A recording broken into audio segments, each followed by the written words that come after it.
さて、前回はケーテイチルドレンは司書ではケーテイの実の子ではなく、旅行がどこかから連れてきた子だと説明されていることについて、実際にはそうではなく、彼らはケーテイの実の子だったのではないかという説を紹介したね。これ、ケーテイの実の子だとしたらとんでもない事件だぞ。周没や陳平たち重臣がこぞって正当な皇帝を排して殺し、皇統を断ったことになるからな。良気や董卓並みの大悪事だ。しかも彼らはその事実を完全に隠蔽しているから余計に闇が深い。確かに本当だとしたら漢の最大の闇と言ってもいい事件だね。ではどうして彼らは皇帝をはじめケーテイの王子たちを皆殺しにしたんだろうか。それは司書の中にさりげなく書かれていたじゃないか。そうでしたって。もう一度大臣たちが話し合った内容を見てほしい。この内容でしたね。後半部分を見れば本当の理由がわかるだろう。ケーテイチルドレンを排除する理由は彼らがケーテイの実子でないからではない。ケーテイチルドレンが大きくなった後、大臣である自分たちがルシを排除したことを罪に問われることを恐れたからだ。このセリフの後半で語られていることが本当の理由で、前半部分は創作なのか。でも劉公たちが成長して自分たちに害を及ぼすと大臣たちが考えた理由は何？理由は2つ。1つは大臣たちが旅行の孫、ケーテイの子である劉公たちにとって隕石であるルシを勝手に殺害したことを、2つ目は大臣たちが君主の命令を偽り、勝手に兵を動員したことだ。これはどちらか一つでも大罪に当たる。呂氏が反乱を企てていたのならともかく、反乱する意図のなかった呂氏を勝手に滅ぼしてしまったのだから、確かに周没たちの側に非があることになるのか。大臣たちはとりあえず勢いで呂氏を倒して喜んだものの、落ち着いてよく考えてみると、あれ、これって後々やばいことになるじゃないかって気がついた。で、後で一族皆殺しになるくらいなら、俺たちグルになって皇帝ごと取り替えちゃおうかって話になったけど、さすがにそんな自分の都合でケーテイの王子たちに手を下すようなことをしたら、大罪の上にさらに超度級の大罪を重ねることになるため、それはさすがにはばかられた。徳桑はさらまでって言うけど、罪の大きさが全然違うからな。正当な皇帝を廃位した上でその兄弟ごと抹殺するなんて、史上稀に見る大罪じゃないか。そこで誰かが、ケーテイの王子たちは旅行がどこかから連れてきたわけのわからない子だということにしましょう。だったら OK でしょうって知恵を出したわけだ。まあ誰とは言わないが、悪知恵が得意な人物が中心メンバーにいるだろう。それに大臣みんなが賛同したの。いくらなんでもこんなひどい話はないんじゃない。でもそんなひどいことが現実に行われたのがこの事件だというのが、今回提示したい私の仮説だ。ちょっと話が大きすぎてついていけないんだけど。大臣たちは悩んだことだろう。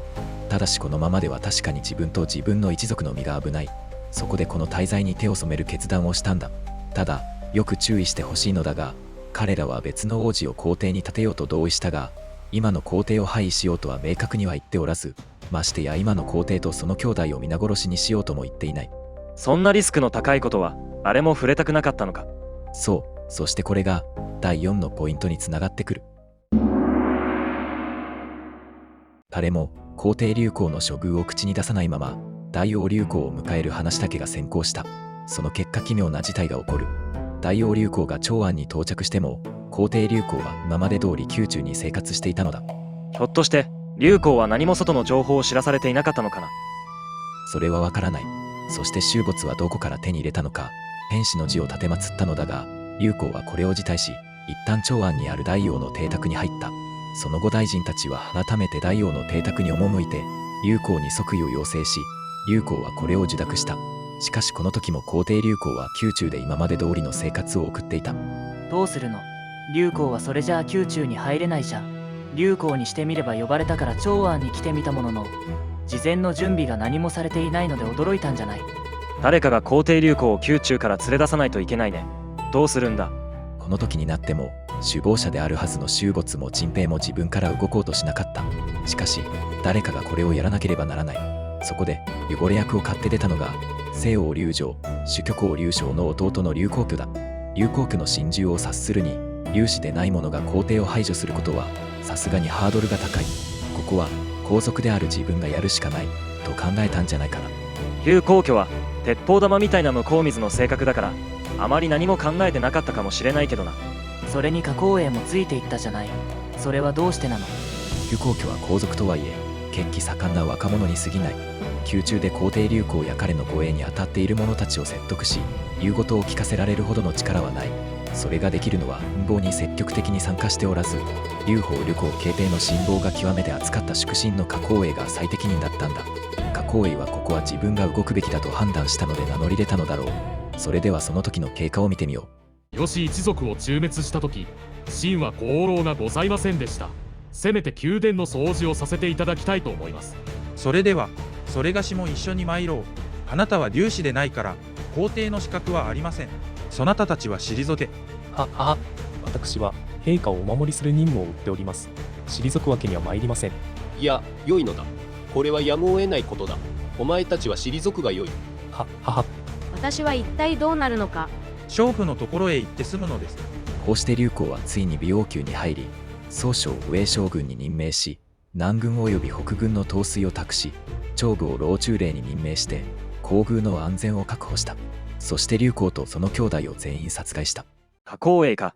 ハイの時代から劉邦とすごく仲が良く、劉邦が罪を犯した時には自分が代わって投獄され、拷問されても最後まで口を割らなかったっていう話があったな。挙兵した後もずっと劉邦の御者を務め、北条の戦いで敗北した劉邦が慶帝と露言公使を馬車から蹴り落とすたびに馬車を止めては2人を拾い上げ、結局この2人は夏光栄のおかげで命が助かったんだったね。そうだ。そんな夏光栄が自分がかつて救った慶帝の子供を根絶やしにする役目を買って宮中に赴くんだ。この時の彼の心境はどのようなものだったのか、彼自身に聞いてみたいものだな。皇帝劉邦を夏光栄たちに引き渡した長爵はどんな人だったの？関ジャレイという宦官のトップだ。呂公の信頼が厚かったらしく、呂公の時代にしばしば登場する。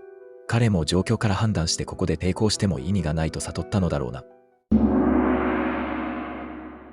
慶帝チルドレンが慶帝の子供だと判断する理由にはならないが、そうだとした場合に説明がつく不自然な司書の記載があるので紹介しておこう。連続ドラマの動画ではあえて割愛したのだが、大王劉邦が長安に到着し、重臣たちが劉邦を異郷まで出迎えた時に、実はちょっと不自然な場面があったんだ。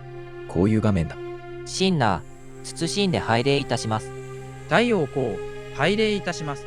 実は内密の話があり、お話ししたいのですが。公の話であれば、公然とお話しください。私的な話であれば、王者はこれを受けるべきではありません。失礼いたしました。それでは天使の字と不説を持参いたしましたので、お受け取りください。大王の邸宅に行ってから議論しましょう。ここは新しく皇帝になる人物と重臣たちとの初顔合わせの場面だ。お互いに緊張して腹の探り合いをするような場面だな。そこで周没が秘密の話を持ち出すのはあまりにも不自然だ。一体周没はここで何を話したかったのだと思う？